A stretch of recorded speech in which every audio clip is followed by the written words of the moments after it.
العالمين والصلاة والسلام على سيد الأشراف الأنبياء والمرسلين وعلى آله وصحبه أجمعين أما بعد وقد قال الله سبحانه وتعالى في كلامه المجيد والفرقان الحميد أعوذ بالله من الشيطان الرجيم بسم الله الرحمن الرحيم يا أيها الذين آمنوا اتقوا الله حق تقاته ولا تموتن إلا وأنتم مسلمون واعتصموا بحبل الله جميعا ولا تفرقوا واذكروا نعمة الله عليكم إذ كنتم أعداء فألف بين قلوبكم فأصبحتم بنعمته إخوانا وكنتم على شفا حفرة من النار فأنقذكم منها كذلك يبين الله لكم آياته لعلكم تهتدون صدق الله العظيم সর্বতন সেই মহান রবের দরবারে শুকরিয়া আদায় করি যে মহান রব্বুল আলামিন আপনাকে আমাকে বড় ভালোবেসে বড় পছন্দ করে আজকের এই পবিত্র জুমার দিনে জুমার নামাজ আদায় করার উদ্দেশ্যে জুমার পূর্ববর্তী মসজিদে সমবেত হয়ে আমলের নিয়েতে কিছু কথা বলার এবং শোনার তৌফিক দান করলেন ওই মহান রবের দরবারে শুকরিয়া আদায় করি সবাই বলে আলহামদুলিল্লাহ। দুরূদ সালাম পাঠ করি মানবতার মুক্তির ইশারি সাইয়্যিদুল মুরসালিন আশরাফুল আম্বিয়া খাতামুন নবীন মরুদুল আল বিশ্বনবী মুহাম্মদ রাসূলুল্লাহ সাল্লাল্লাহু আলাইহি ওয়াসাল্লাম। সম্মানিত উপস্থিতি, আমি আপনাদের সামনে মহাগ্রন্থ আল কুরআনুল কারীমের সূরা আল ইমরান থেকে 102 এবং 3 নম্বর আয়াতে মুকদ্দাসা তিলাওয়াত করেছি। এরই আলোকে সংক্ষিপ্ত পরিসরে কিছু কথা বলবো ইনশাআল্লাহ। আমা তৌফিক ইল্লা বিল্লাহ আলাইহি তাওয়াক্কালতু ওয়া ইলাইহি উনীব। সম্মানিত উপস্থিতি, যে সমস্ত মানুষ পৃথিবীর জমিন থেকে পৃথিবীর জমিনের সফর শেষে আল্লাহর দরবারে হাজিরা দিতে চায়, হাজিরা দিয়ে জান্নাত পেতে চায়, তাদের উদ্দেশ্যে কথাগুলো। যারা জান্নাত পেতে চায়, আর যারা বলে জান্নাত আমার দরকার নেই, তার জন্য আলোচনারও কোনো দরকার নেই। এই জন্য আল্লাহ রাব্বুল আলামিন বলছেন, ইয়া আইয়ুহাল্লাযীনা আমানু, হে ঈমানদারগণ, ইত্তাকুল্লাহ, তোমরা আমি আল্লাহ আমাকে ভয় করো। হাক্কা তুকাতিহি, যেমন ভয় করলে আর লাগে না, অর্থাৎ যেখানে গেলে আল্লাহর কথা স্মরণ হয়ে যায়, আল্লাহ দেখতেছেন, আল্লাহ আমার কথা শুনতেছেন, ফেরেশতারা আমার কথা রেকর্ড করতেছেন, এই অনুভূতি ভিতরে চলে আসে, ওই রকম ভয় করো। আর বলছে ওয়ালা তামুতুন্না, তোমরা মৃত্যুবরণ করে না, ইল্লা ওয়া আনতুম মুসলিমুন, মুসলমান না হয়ে মৃত্যুবরণ করে না। তো আমরা তো সবাই মুসলমান, আমাদের আর কি মুসলমান হতে বলেন? আমরা মুসলমান না হলে কি মসজিদে আসতাম বলেন? মুসলমান না হলে তো মসজিদে আসতাম না। তা আল্লাহ রাব্বুল আলামিন বলছে মুসলমান না হয়ে মৃত্যুবরণ করে না, অর্থাৎ আমরা মুসলিম ক্লাসের ভর্তি হয় একজন ছাত্র। যখন কোনো মানুষ কালেমা পড়ে তখন সে মুসলিম ক্লাসে ভর্তির একজন ছাত্র হয়। কি হয়? ছাত্র হয়। তো এই ছাত্র হওয়ার পরে তার ক্লাস শুরু হয়ে যায়, কালেমা পড়ার পরে তার ইসলামের যে ক্লাস স্টাডি শুরু হয়ে যায়। এখন যদি মনে করি কালেমা পড়েছি, আমার দায়িত্ব শেষ হয়ে গেছে, মেডিকেলে ভর্তি হয়েছে, আমার দায়িত্ব শেষ হয়ে গেছে, আর পড়াশোনার দরকার কি, তাহলে ও কি সফলকাম হবে? সফলকাম হবে না। কালেমা পড়ে ঈমান আনাটা যেমন সৌভাগ্যের বিষয়, তারপরে সব থেকে বড় সৌভাগ্যের বিষয় হলো ওর পরে প্রতিষ্ঠিত থেকে মৃত্যুবরণ করা। ঈমান নিয়ে মৃত্যুবরণ করাটা হলো সব থেকে বড় বড় সৌভাগ্যের বিষয়। আর নয় প্রথমে ঈমান আনছিলাম, পরে আর ঈমান নিয়ে যেতে পারলাম না, তাহলে কি সৌভাগ্য আছে? মেডিকেলে চান্স পেয়েছি কিন্তু ডাক্তার হতে পারলাম না, পাশ করলাম না, সফলতা আছে? কোনো সফলতা নেই। ক্লাসে ভর্তি হয়েছিলাম কিন্তু এসএসসি পাশ করতে পারিনি, সফলতা আছে? সফলতা নেই। তো আজকের আমাদের জীবনের মূল টার্গেট হলো জান্নাত। আমরা জান্নাত দিতে চাই, ঠিক কিনা? আল্লাহ কবুল করে নিক, সকলে বলেন আমিন। তো এই জান্নাতে যাওয়ার জন্য, এই মুসলমান হওয়ার জন্য আমাদের কি কাজ করতে হবে? আল্লাহ রাব্বুল আলামিন এখানে 3টি কাজের কথা বলেছেন। যদি কোনো বান্দা মুসলমান হতে চায়, পরিপূর্ণ স্যালেন্ডারকারী হতে চায়, মুসলিম বলা হয় ওকে, মুসলমান বলা হয় আত্মসমর্পণ করা, মুসলিমুন আত্মসমর্পণ করা। আত্মমানি সমর্পণ মানে সঁপে দেওয়া, নিজেকে আল্লাহর আইনের কাছে, রাসূলের আদর্শের কাছে সঁপে দেওয়ার নাম হলো মুসলিম। তো এই মুসলমানদের এখানে যারা মুসলমান হতে চায় তাদের 3 দফা কাজ আল্লাহ রাব্বুল আলামিন এখানে দিয়েছেন। এই 3 দফা কর্মসূচি যার ভিতরে নেই সে নামে মুসলমান, কাজে মুসলমান না, কর্মে মুসলমান নেই। কাজে ইহুদি হয়ে গেছে, কেউ নাসারা হয়ে গেছে, কেউ খ্রিস্টান হয়ে গেছে, কেউ কাফের হয়ে গেছে, কেউ মুরশিক হয়ে গেছে, কেউ মুরতাদ হয়ে গেছে কাজে, কিন্তু নামে মুসলমান আছে। নাম আব্দুর রহমান আছে, নাম আব্দুল জলিল আছে, নাম উবাইদুল্লাহ আছে কি না? নাম কি মুছে গেছে? মুছে যায়নি। মাটিও মুসলিম গোরস্থানে হবে, লোকে জানাজাও পড়বে, কিন্তু আসলে মুসলমান নেই। সেই কাজগুলো কি? মুসলমানের প্রথম নম্বর কর্মসূচি হলো, আল্লাহ রাব্বুল আলামিন বলছেন, ওয়াতাসিমু বিহাবলিল্লাহ, তোমরা আমার রশিকে দৃঢ়ভাবে আঁকড়ে ধরো। আমার রশি বলতে গেলে হাবলুন বলতে ওলামায়ে কিরাম বলছেন মহাগ্রন্থ আল কুরআনুল কারীমকে দৃঢ়ভাবে আঁকড়ে ধরো। তাহলে মুসলমানের কাজ, যিনি মুসলমান হতে চাবে, যার মুসলমান হওয়ার লক্ষ্য রয়েছে, যে জান্নাত পেতে চায়, তার প্রথম নম্বর কাজ হলো কোরআনকে আঁকড়ে ধরা। এখন কোরআনকে আমি সব জায়গায় আঁকড়ে ধরতে হবে না আংশিক জায়গায়? বলেন তো, সব জায়গায় আঁকড়ে ধরতে হবে। যদি আমি সব জায়গায় আঁকড়ে না ধরি, শুধু নামাজে কোরআন আঁকড়ে ধরলাম, ওয়াতাসিমু বিহাবলিল্লাহ, শুধু আল্লাহর রশি নামাজে ধরলাম, রোজার ধরলাম, হজে ধরলাম, জাকাতে ধরলাম, পরিবারে ধরলাম না, হবে? অর্থনৈতিক জীবনে ধরলাম না, রাজনৈতিক জীবনে ধরলাম না, সামাজিক জীবনে ধরলাম না, আন্তর্জাতিক জীবনে ধরলাম না, তাহলে হবে? হবে না। তাহলে সব জায়গায় আমাকে আল্লাহর রশিকে আঁকড়ে ধরতে হবে।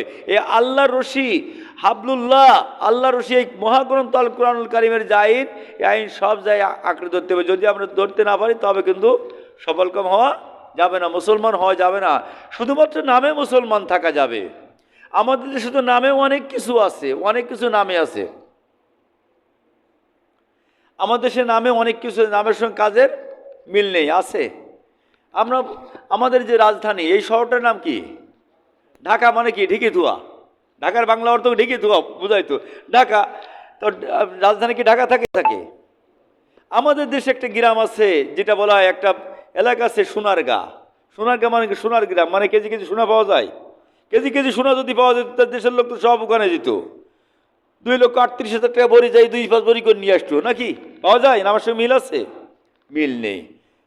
এই জন্য আমাদের আরেকটা এলাকার নাম আছে রাজশাহী।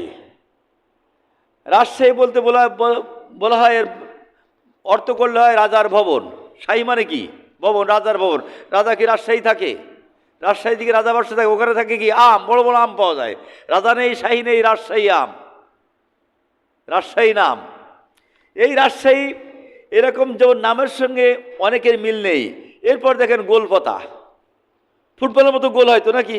লাথি মারলে মসজিদ পার হয়ে যাবে। নাম কি? গোলপাতা। হয় কেমন? নারকেলের পাতার মতো।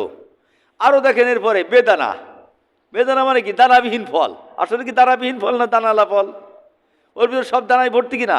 এখন আপনি আমি যদি ওই রকম নাম রাখি মুসলমান, নাম রাখি বেদানা, কিন্তু কাজের সঙ্গে মিল নেই, দানাই ভর্তি, নাম রেখেছি বেদানা, নারকেলের পাতার মতো লম্বা হয়, নাম রেখেছি গোলপাতা। তো এইরকম যদি হয়, কোরআনের রশিকে আমি যদি আঁকড়ে না ধরি, হাবলুল্লাহ, কোরআনের রশিকে যদি আঁকড়ে না ধরি, আমি হলাম বেদানা মার্কা মুসলমান, গোলপাতা মার্কা মুসলমান। বুঝছেন কথা? বোঝেন কথা? এই জন্য যদি মুসলমানের প্রথম নম্বর কর্মসূচি হলো ওয়াতাসিমু বিহাবলিল্লাহ, তোমরা আল্লাহর রশিকে দৃঢ়ভাবে আঁকড়ে ধরবে। আর 2 নম্বর যে কর্মসূচি হলো, আল্লাহ বলছেন 2 নম্বর কর্মসূচি যেটা হলো, সেটা হলো ওয়ালতাকুম মিনকুম উম্মাতুন ইয়াদউনা ইলাল খায়র, তোমরা মানুষকে কল্যাণের দিকে ডাকবে, কল্যাণের দিকে ডাকবে। ওয়ায়ানহাউনা আনিল মুনকার, আর অসৎ কাজের নিষেধ করবে, সৎ কাজের আদেশ করবে আর অসৎ কাজের নিষেধ করবে। তাহলে মুসলমানের কর্মসূচি কয়টা বললাম? 3টে কর্মসূচি। এই 3টে কর্মসূচির আলোকে যদি জীবন যে ব্যক্তি গড়ে, ওই ব্যক্তি হলো মুসলমান। ওই ব্যক্তি কি? মুসলমান। আর এই 3টে কর্মসূচির আলোকে যদি আমরা জীবন না গড়তে পারি, যদি ব্যর্থ হয়ে যায়, পরপরে আমরা ব্যর্থ হয়ে যাব, জান্নাত হাতছাড়া হয়ে যাবে। মুসলমান কিন্তু হওয়া যাবে না, পরিপূর্ণ আত্মসমর্পণকারী কিন্তু হওয়া যাবে না। যাবে না। আমরা ছোটকাল থেকে মক্তব থেকে শুনে আসি যে কবরে যখন লাশ রাখা হবে, কবরে লাশ রাখার পরে তার 3টে প্রশ্ন করা হবে। শুনি কিনা? এটা হাদিসে আছে কিনা? 3টে প্রশ্ন করে, মান রব্বুকা, তোমার রবকে। এখানেও 3 দফা কর্মসূচি। কয় দফা? 3 দফা কর্মসূচি। এখানে 3 দফা। এখানে বসে মুসলমান হতে গেলে তিন দফা কাজ করা লাগবে। প্রথম হলো আল্লাহর রশিকে দৃঢ়ভাবে আঁকড়ে ধরতে হবে। 2 নম্বর হলো সৎ কাজের আদেশ করতে হবে, অসৎ কাজের নিষেধ করতে হবে সব জায়গায়। এই 3 দফা কর্মসূচি। আর কবরে যাওয়ার পরে 3টি প্রশ্ন করা হবে। প্রথম প্রশ্ন করা হবে মান রব্বুকা, তোমার রব কে? তোমার রব কে? কেন? এই 3টি শব্দের সঙ্গে প্রথম যে 3টি শর্ত, এই 3টি শর্তের সঙ্গে এই 3টি শর্ত ওতপ্রোতভাবে জড়িত। এই 3টি শর্ত যারা পূরণ করে না তারা এই 3টি প্রশ্নের জবাব দিতে পারবে না। মান রব্বুকা, তোমার রব কে? রব তো আল্লাহ, কিন্তু না, এই অর্থ এই না। কোন রবের বিধান মেয়ে জীবন পরিচালনা করেছো? দুনিয়ার জিন্দিগি 60 বছর 70 বছর হায়াত পেয়েছো, এই হায়াত পাওয়ার পরে কোন রবের আইন মেনে জীবন পরিচালনা করেছো? আরবিতে সৃষ্টিকর্তাকে বলা হয় খালেক, রিজিকদাতাকে বলা হয় রাজ্জাক, বলে কিনা? আর রব বলা হয় উনাকে একমাত্র আইনদাতা, যিনি যেনার আইন নিয়ে জীবন পরিচালনা করতে হবে, উনাকে বলা হয় রব। এই জন্য কোন রবের আইন মেনে জীবন পরিচালনা করেছো 60 বছর 70 বছর 80 বছর জিন্দিগি, কার আইন জমিনে প্রতিষ্ঠার আন্দোলন করেছো? যদি এখন আপনি কালমাস লেলিন মাও সেতুনের আইন সমাজে প্রতিষ্ঠার জন্য আন্দোলন করে থাকে, আপনি বলেই ফেলবেন রব্বে আল্লাহ, আপনার মুখ দিয়ে বেরোবে না, বেরোবে না। যার আইন প্রতিষ্ঠার আন্দোলন করেছেন আপনি, আপনার রব সে। আপনার রবকে? সে রব যার আইন আপনি মানেন। দুনিয়ার জিন্দিগি যদি ব্রিটিশ আইন প্রতিষ্ঠার আন্দোলন করেন, আপনার রব হলো ব্রিটিশ, আপনার রব আল্লাহ না। মুখে বললেও বেদানার মতো, বেদানা ভাঙ্গি দেখেন, দানা ছাড়া আর কিছু নেই, ওই রকম। এই জন্য যদি ওই রবের আইন, রব হলো উনি, যে রব আপনাকে আমাকে মায়ের পেটের ভিতরে তিল তিল করে বড় করেছেন, তারই ভেতর সাইয়্যিলা কামালি ফাসাইয়ান ফাসাইয়া, মায়ের পেটের ভিতরে কোনো অস্তিত্ব ছিল না, অস্তিত্বহীনতা থেকে আপনাকে অস্তিত্ব দান করেছেন, মায়ের পেটের ভিতরে তিল তিল করে বড় করেছেন, বড় করে জমিনের মুখ দেখেছেন। অনেক বাচ্চা তো এমন আছে 3 মাস মায়ের পেটের ভিতরে, 3 মাস 4 মাস, হঠাৎ করে 2 বার পেট ব্যথা করলে, পেট ব্যথা করে টয়লেটে গেল, বাথরুমে গেল, বাথরুমে যাওয়ার সঙ্গে প্রস্রাবের রাস্তা দিয়ে প্রস্রাবের ড্রেন চলে গেছে, এরকম হয় কি না? 2 বার রক্ত ভাঙে, রক্তের সঙ্গে সে চলে গেছে প্রস্রাবের ড্রেন দিয়ে। আল্লাহ রাব্বুল আলামিন আপনাকে আমাকে তো ওইরকম করলে পারতো কিনা? ওই রকম করে নাই। পৃথিবীর মুখ আল্লাহ দেখেছেন। যদি ওই রকম মায়ের প্রসবের রাস্তা দিয়ে 3 মাসে যখন মায়ের পেটে ছিলাম, ওই সময় যদি ওই প্রসবের ড্রেন দিয়ে আপনাকে বের করে দিতেন, ডাস্টবিনে নিক্ষেপ করে দিতেন, পৃথিবীকে আমাকে চিনতো? রফিকুল ইসলাম নামে কি কেউ চিনতো না? এই জন্য আল্লাহ বলছেন, ও পৃথিবীর মানুষরা, ওই রবের ইবাদত করো। ইয়া আইয়ুহান নাস উবুদু রাব্বাকাকুমুল্লাযী খলাকাকুম ওয়াল্লাযীনা মিন ক্বাবলিকুম, ওই রবের ইবাদত করো যে রব তোমাকে সৃষ্টি করেছেন, যে রব তোমার পূর্বপুরুষদেরকে সৃষ্টি করেছেন, ওই রবের ইবাদত করো। যে রব তোমাকে পৃথিবীর বুকে পাঠিয়েছেন মায়ের পেট থেকে, যে রব তোমার রিজিকের মালিক, যে রব তোমার হায়াতের মালিক, ওই রবের ইবাদত করো। এই জন্য করে যাওয়ার সঙ্গে সঙ্গে তারা প্রশ্ন করে, আমার রব্বুকা, তোমার রবকে? দুনিয়ায় তো আমরা কোরআন বাদ দিয়ে অন্য আইন প্রতিষ্ঠার আন্দোলন করি। রবের আইন বাদ দিয়ে আমরা অন্য আইন মানি, অন্যকে রব মেনে নিয়েছি, নামাজে মেনেছি আল্লাহকে রব, আর বাইরের জমিন পরিচালনার কোনো রব মেনেছি আমরা অন্য লোককে। কেউ ইবলিসকে মেনেছেন, কেউ ব্রিটিশকে মেনেছেন, কেউ আব্রাহাম লিঙ্কনকে মেনেছেন, কেউ কালমার্ক্সকে মেনেছেন, কেউ ভারতের নরেন্দ্র মোদীকে মেনেছেন। আমরা ওই আইন মেনে চলছি, আর নামাজের পরে পিএইচডি করতেছি। পিএইচডি বোঝেন তো? লেখাপড়া জগতের একটা উচ্চ degree, PhD, doctorate degree, PhD holder হয়ে বসে আছি, বুঝছেন তো? এইখানে আমার আর সাইডে 2 নম্বর প্রশ্ন করা হবে, আমার দিনুকা, তোমার জীবন ব্যবস্থা কিছু। দিন মানে ধর্ম না, এখানে তোমার জীবন ব্যবস্থা কী ছিল, কোন জীবন ব্যবস্থা নিয়ে তুমি জীবন পরিচালনা করেছো? 60 বছর 70 বছর 40 বছর 50 বছর যে হায়াতে জিন্দিগি তুমি পেয়েছিলে, ওই জিন্দিগিতে তুমি কোন জীবন ব্যবস্থা নিয়ে তুমি পরিচালনা করেছো? 3 নম্বরে যে প্রশ্ন করবে, আমার নবীকে, তোমার নবীকে, তোমার আদর্শ কী ছিল, কোন নবীর আদর্শ তুমি মেনে জীবন পরিচালনা করেছেন? মিল আছে? এর সঙ্গে মিল আছে? আগের যে 3টি প্রশ্ন ওর সঙ্গে কিন্তু এই 3টি প্রশ্ন ওতপ্রোতভাবে জড়িত। প্রথম নম্বর বলছে যে আল্লাহ বলছেন যে তোমরা যদি মুসলমান হতে চাও তাহলে ওয়াতাসিমু বিহাবলিল্লাহ, আমার রশিকে দৃঢ়ভাবে আঁকড়ে ধরো। 2 নম্বরে যেটা বলছেন সেটা হলো যে সৎ কাজের আদেশ করতে হবে, অসৎ কাজের নিষেধ করতে হবে। নবী মুহাম্মদ সাল্লাল্লাহু আলাইহি ওয়াসাল্লাম যেটা এনেছেন, মা আতাকুমুর রাসূলুহু ফাখুযুহু ওয়া মা নাহাকুম আনহু ফান্তাহু, আমার রাসূল যেটা নিয়ে আসছে ওটা গ্রহণ করো, বাকিগুলো ত্যাগ করো। আল্লাহ রাব্বুল আলামিন কালামে হাকিমের ভিতরে বলছেন, লাকাদ কানা লাকুম ফি রাসূলিল্লাহি উসওয়াতুন হাসানাহ লিমান কানা ইয়ারজুল্লাহ ওয়াল ইয়াউমাল আখির যাকারাল্লাহ কাসীরা। আল্লাহ বলছেন, যারা আমি আল্লাহ আমার সঙ্গে দিদার করতে চাও, আমার সঙ্গে সাক্ষাতে জান্নাত পেতে চাও, তারা দুনিয়ার জিন্দেগিতে নবী মুহাম্মদ সাল্লাল্লাহু আলাইহি ওয়াসাল্লামের আদর্শ মেনে নাও। মুস্তাফ না নফল? ফরজ। কি ফরজ?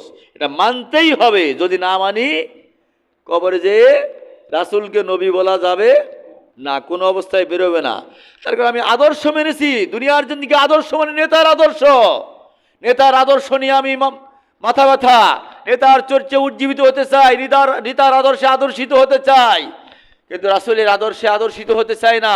নেতা দাড়ি চাষে তাই আমি দাড়ি চাষি, নেতা দাড়ি ছাড়ে তাই আমি দাড়ি ছাড়ি, নেতার গায়ে কালো জব্বা তাই আমি কালো জব্বা পরি, নেতার গায়ে কালো পট্টি তাই আমি কালো পট্টি পরি, নেতার গায়ে কালো কোট তাই আমি কালো কোট পরি। নেতার আদর্শে আদর্শিত হয়েছি, কিন্তু আমাকে কার আদর্শে আদর্শিত হওয়ার দরকার? নবী মুহাম্মদ সাল্লাল্লাহু আলাইহি ওয়াসাল্লামের আদর্শে আদর্শিত হতে হবে। আল্লাহ রাব্বুল আলামিন কালামে পাকের ভিতরে বলছেন, ও পৃথিবীর মানুষেরা, তোমরা যদি জান্নাত পেতে চাও, আমি আল্লাহ আমাকে ভালোবাসতে চাও, আমি আল্লাহ আমার দিদার নিতে চাও, তাহলে তোমরা কুল ইন কুনতুম তুহিব্বুনাল্লাহ ফাত্তাবিউনি ইউহিব্বুকুমুল্লাহ ওয়া ইয়াগফির লাকুম যুনুবাকুম আল্লাহু গফুরুর রহিম। ও পৃথিবীর মানুষেরা, তোমরা যদি আমি আল্লাহ আমার ভালোবাসা পেতে চাও, তাহলে নবী মুহাম্মদ সাল্লাল্লাহু আলাইহি ওয়াসাল্লামের ইত্তেবা করো। আল্লাহ নবীকে আদেশ করেন, কুল হে রাসূল, আপনি বলে দেন আমরের সিগা, আপনি বলুন, অবশ্যই বলে দেন, যদি তারা আমি আল্লাহকে আমাকে ভালোবাসতে চায়, তাহলে তারা যেন আপনার ইত্তেবা করে। কার ইত্তেবা? নেতার ইত্তেবা না রাসূলের ইত্তেবা? রাসূলের ইত্তেবা। আমার রাসূলের চরিত্র ছিল ফুলের মতো, আমার রাসূলকে সাদিকুল মাসদুক বলা হতো। আমার রাসূল এত সুন্দর মানুষ, ওনার আদর্শ মেনে নেওয়ার কথা আমাদেরকে বলছে। তা আমরা যে আদর্শের যে নেতার আদর্শ মানি, ওই নেতা নির্বাচনের আগে একরকম কথা করে, নির্বাচনের পরে তা ভুলে যায়, ঠিক কিনা? নির্বাচনের আগে বলে শরিয়াত বিরোধী কোনো আইন পাশ করবো না, জুলাই সনদ বাস্তবায়ন করবো, নির্বাচনের পরে পাল্টি মুখে বলে একটা, কাজে করে আর একটাদেরকে কি বলে? মুনাফিক বলে। বলছে আমরা মদিনার ইসলাম পালন করব। কিসের ইসলাম? মদিনার ইসলাম পালন করব। কিন্তু নির্বাচনের পরে ও আগে বলছিলাম, নির্বাচনের আগে দরবেশ তো সাধে না, ধরছে দরবেশের ভেট ধরে মানুষের সামনে আসে, মানুষের ইমান হরণ করার জন্য, মানুষের মেনটেনকে হরণ করে নিয়ে, মানুষের ভোটকে হরণ করে নিয়ে, যে মোটামুটি গাদ্দারি পন্থায় দেশ চালায়, গাদ্দারি পন্থায় দেশ চালায়, ইচ্ছা মতো ভাবে কাজ করে। এই জন্য আল্লাহ বলছেন, সাবধান, তোমরা সাবধান হয়ে যাও। দুনিয়ার জিন্দিগি, দুনিয়ার সফর শেষে যদি তোমরা আমার কাছে এসে নাজাত পেতে চাও, তাহলে দুনিয়ার জিন্দিগি নবী মুহাম্মদ সাল্লাল্লাহু আলাইহি ওয়াসাল্লামের আদর্শ মেনে নাও। যদি মেনে না নাও, যদি আংশিক মানো, তাহলে তোমার অবস্থাটা কি হবে? কুল আতিউল্লাহ ওয়া আতিউর রাসূল। আল্লাহ বলছে তোমরা আল্লাহ এবং তার রাসূলের ইত্তেবা করো। কুল আতিউল্লাহ রাসূলা ফাইন তাওয়াল্লাহু ফাইন্নাল্লাহা লা ইউহিব্বুল কাফিরিন। আল্লাহ বলছে তোমরা আল্লাহ এবং তার রাসূলের ইত্তেবা করো। ফাইন তাওয়াল্লাহু, যদি কোনো একটা বিষয় থেকে মুখ ফিরাই নাও, যদি রাজনৈতিক অঙ্গন থেকে মুখ ফিরাই নাও, অর্থনৈতিক অঙ্গনে যদি তুমি আল্লাহর রশিকে আঁকড়ে না ধরে মুখ ফিরাই নাও, যদি বিচার ফয়সালার ক্ষেত্রে যদি তুমি আল্লাহর রশি আঁকড়ে না ধরে মানব রচিত রশি আঁকড়ে ধরো, তাহলে কি হবে? ফাইন্নাল্লাহা লা ইউহিব্বুল কাফিরিন, নিশ্চয় আল্লাহ রাব্বুল আলামিন কাফেরদেরকে ভালোবাসে না। আমি হাদিস বুঝতাম না, আল্লাহ রসুল যে বলছেন তাত্তারিকু আলা উম্মতি সালাসাবিনা মিল্লাতান কুল্লুহুম ফিন্নার ইল্লা ওয়াহিদা, আমার উম্মতের ভিতরে ৭৩টা দল হবে, কুল্লুহুম ফিন্নার, অধিকাংশ জাহান্নামে যাবে, ইল্লা ওয়াহিদা, একটা বাদে। এই একটার কথা কেন বললাম? আমি হাদিস বুঝতাম না, এখন তো বুঝি। আমরা সকল সেক্টরে ৭২ শ্রেণীর লোক আছে এই জগতে। কেউ খানখানি বসিয়েছেন, কেউ মজমা নিয়ে বসিয়েছেন, কেউ মাদ্রাসা নিয়ে বসিয়েছেন, কেউ মক্তব নিয়ে বসিয়েছেন, কেউ মসজিদ নিয়ে বসিয়েছেন। সব সেক্টরে ইসলাম মানতে রাজি না, সব সেক্টরে ইসলাম মানতে রাজি না। ওদিকে যা হয়ে যায় যাক, আমার খতিবগিরি থাকলে হইল, এরকম আদর্শ চলে, ওদিকে যা হয়ে যায় যাক। আমার মোহতামগিরি থাকলে হলো, মোহতামগিরি থাকলে ওদিকে যা হয়ে যায় যাক। আমার মাদ্রাসার প্রিন্সিপালগিরিটা, আমার চাকরিটা ঠিক থাকলেও, অর্থাৎ চাকরিকে রব মনে করেছে। সে মনে করে দুর্মূল্যের বাজারে যদি আমার চাকরিও চলে যায়, আমি হক কথা বলার কারণে আমি যদি চাকরি থেকে সাসপেন্ডে চলে যাই, আমার বাচ্চারা খাবে কি? চাকরিটা রব। এই যারা চাকরিকে রব মনে করে হক কথা থেকে দূরে থাকে, হক কথা বলে না, সঠিক কথা বলে না, সত্যের দাওয়াত দেয় না, এরা কিয়ামতের ময়দানে নয় কবরে যে যতই বলার চেষ্টা করে আল্লাহ আমার রব, বলতে পারবে? হবে? কোনো অবস্থায় কিন্তু সম্ভব না, কোনো অবস্থায় সম্ভব না, মুখ দিয়ে কিন্তু বেরোবে না। এই জন্যে পরপরে যদি মুক্তি আমরা পেতে চাই, তাহলে আপনাকে আমাকে মুসলমান হয়ে মৃত্যুবরণ করতে হবে। আর এই মুসলমান হতে গেলে কোরআনকে পরিপূর্ণ মানতে হবে, পরিপূর্ণ মানতে হবে। আল্লাহ বলছে, ইয়া আইয়ুহাল্লাযীনা আমানুত্তাকুল্লাহা হাক্কা তুকাতিহি ওয়া লা তামুতুন্না ইল্লা ওয়া আনতুম মুসলিমুন। আল্লাহর স্পষ্ট ঘোষণা, মুসলমান না হয়ে তোমরা মৃত্যুবরণ করো না। আর ইসলাম যারা মানে এরাই হলো মুসলমান, ইসলাম যারা মানে এরাই হলো মুসলমান। আল্লাহ রাব্বুল আলামিন কালাম পাকের ভিতর বলছেন, ওমাইয়াবতাগি গায়রাল ইসলামি দীনান ফালা ইউকবালা মিনহু ওয়া হুয়া ফিল আখিরাতি মিনাল খাসিরিন। আল্লাহ বলছেন, সাবধান সাবধান, ইসলাম বাদ দিয়ে তোমরা যে জীবন ব্যবস্থা তলাশ করো, ওটা আমি আল্লাহ আমার দরবারে কবুল হবে না। ওমাইয়াবতাগি, যা তোমরা অন্বেষণ করো, তলাশ করো, গায়রাল ইসলাম, ইসলাম বাদ দিয়ে, ফালা ইউকবালা, নবী তাকে বলেন শিখা কখনোই আমার কাছে কবুল হবে না। ইসলামী রাজনীতি বাদ দিয়ে আপনি যে রাজনীতি তলাশ করেন, ওটা কি আল্লাহর কাছে কবুল হবে? ইসলামী অর্থনীতি বাদ দিয়ে যে সুদভিত্তিক অর্থনীতি আপনি ধরেছেন, ওটা কি কবুল হবে? ইসলামী পরিবার নীতি বাদ দিয়ে আপনি যে বেহায়াপনা পরিবার নীতি গ্রহণ করেছেন, ওটা কি কবুল হবে? আর এটা যদি কবুল না হয়, তাহলে কি নাজাত পাওয়া যাবে? আপনার মনে করেন আপনার বডিটা, সম্পূর্ণ বডিটা আপনার জান্নাতের ভিতরে ঢুকাই দিলে, আর এতটুক জায়গায়, এক কিছু জায়গায় বাইরে রেখে জাহান্নামের তাপ দিলে আঙ্গুলি মুক্তি পাওয়া যাবে? হবে? হবে? কোনো অবস্থায় কিন্তু হবে না। একটা ফ্রিজ আমাদের বাড়িতে, তাদের ফ্রিজ আছে, ফ্রিজের সব জায়গা আটকানো, সামান্য এতটুকু জায়গা ফাঁকা, মাল কি জমে ওর ভিতরে? জমে? রাবার এক জায়গা ফাঁকা হয়ে গেছে, জমে? জমে না। আল্লাহ রাব্বুল আলামিন বলছেন এই জন্য, ইয়া আইয়ুহাল্লাযীনা আমানু উদখুলু ফিস-সিলমি কাফা, তোমরা ইসলামের ভিতরে পুরোপুরি দাখিল করো, দাখিল হও, পুরোপুরি দাখিল হও, ইসলামের ভিতরে পুরোপুরি দাখিল হও। মশারির ভিতরে সমস্ত বডি ঢুকাই দিয়েছেন, আর একটা আঙ্গুল, কেডি আঙ্গুল বাইরে রাখিছেন, মশা কি বেজার হবে? ওখানে কামড়ালি তো সাপ, ওখানে কামড়ালি কি সাপ কিনা? সাপে যখন কামড়ায়, সাপে যখন দংশন করে, সমস্ত শরীর কামড়ায়, এক জায়গায় কামড় দেয়, এক জায়গায় কামড় দেওয়ার পরে কি সমস্ত শরীর ওয়াকাজু হয়ে যায়। যদি কোনো মানুষের ভিতরে ওই রকম সমস্ত শরীরের ভিতরে ইসলাম আছে, এক জায়গায় ইসলাম না থাকে, রাসূলের আদর্শ এক জায়গায় না থাকে, ওই সাপে কামড়ানোর পরে যেমন মৃত্যুবরণ করেছে, ওই রকম হয়ে যাবে, ঈমানের মৃত্যু হয়ে যাবে।